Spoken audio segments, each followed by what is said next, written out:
ধর্মকে পুঁজি করে বাংলাদেশে সবচেয়ে বড় ব্যবসা চলে আমি মনে করি। অন্যান্য দেশে কি হয় আমি জানি না, কিন্তু এই বাংলাদেশে ধর্মকে নিয়ে বেশি ব্যবসা চলে। ধর্মকে পুঁজি করে নিয়ে লালন ব্যবসা চলে, ধর্মকে পুঁজি করে নিয়ে বাউল ব্যবসা চলে, ধর্মকে পুঁজি করে নিয়ে মাজার ব্যবসা চলে, ধর্মকে পুঁজি করে নিয়ে খানকা ব্যবসা চলে, ধর্মকে পুঁজি করে নিয়ে এই এমনকি গণতন্ত্রের তথাকথিত রাজনীতির ব্যবসাও চলে। তথাকথিত রাজনীতি বলবো না আমি, এটাকে বলে গণতন্ত্রের ব্যবসা। কিভাবে চলে আমি আপনাকে বলি।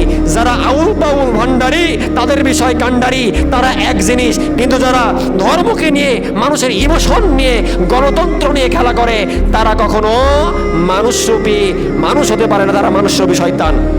আপনি দেখবেন কিভাবে আমি আপনাকে বলি, ধর্মকে পুঁজি করে নিয়ে মানুষের ইমোশন নিয়ে ব্যবসা করছে।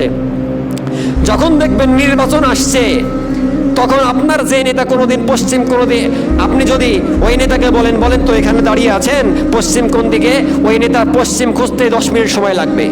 ও কোনোদিন পশ্চিম কোন দিক ওই দিক জানে না, সালাত ফজর তো আসে না, কোনোদিন ওকে নামাজেও দেখা যায় না।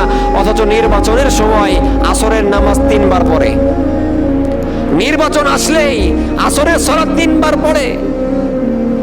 গণতন্ত্র নিয়ে ব্যবসা, ইসলাম নিয়ে, ইসলামকে পুঁজি করে নিয়ে গণতন্ত্রের ব্যবসা চলছে। আবার আরেক দল বলছে যদি তোমরা আমাকে ভোট দাও তাহলে আল্লাহ রাসূল সাল্লাল্লাহু আলাইহি সাল্লামকে ভোট দেওয়া হলো। নাউজুবিল্লাহ পড়বেন না?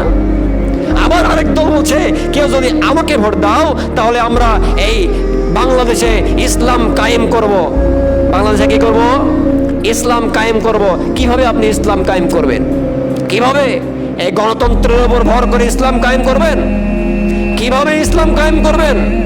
গণতন্ত্রের উপর ভর দিয়ে কোনোদিন ইসলাম কায়েম করা যাবে না, জিন্দেগিতেও যাবে না। এই গণতন্ত্র মানুষকে খুনি তৈরি করে, এই গণতন্ত্র খুনিতন্ত্র, এই গণতন্ত্র গুন্ডাতন্ত্র, এই গণতন্ত্র ডাকাততন্ত্র, এই গণতন্ত্র চোরতন্ত্র, এই গণতন্ত্র হিংসুটে অহংকারী তন্ত্র। এই গণতন্ত্রের উপর চাপ দিয়ে ভার দিয়ে কখনো ইসলাম কায়েম করা যাবে না, কোশ্চিনকালেও যাবে না। ধর্ম এত পাগল হয়ে গেছে? ধর্ম এত পাগল নয়।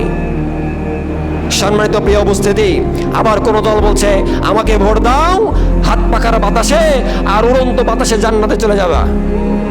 এগুলো থেকে বেঁচে থাকতে হবে। ধর্ম নিয়ে ব্যবসা করে মানুষের ইমোশনকে নিয়ে আমরা খেলা করছি।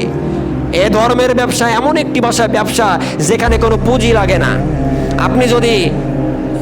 আপনি যদি গরু ছাগলের ব্যবসা করেন পুঁজির প্রয়োজন আছে না নাই? আছে না? আপনি যদি এক্সপোর্ট ইম্পোর্টের ব্যবসা করেন পুঁজির প্রয়োজন আছে না নাই? আছে। কিন্তু ধর্মের এমন একটি ব্যবসা, এই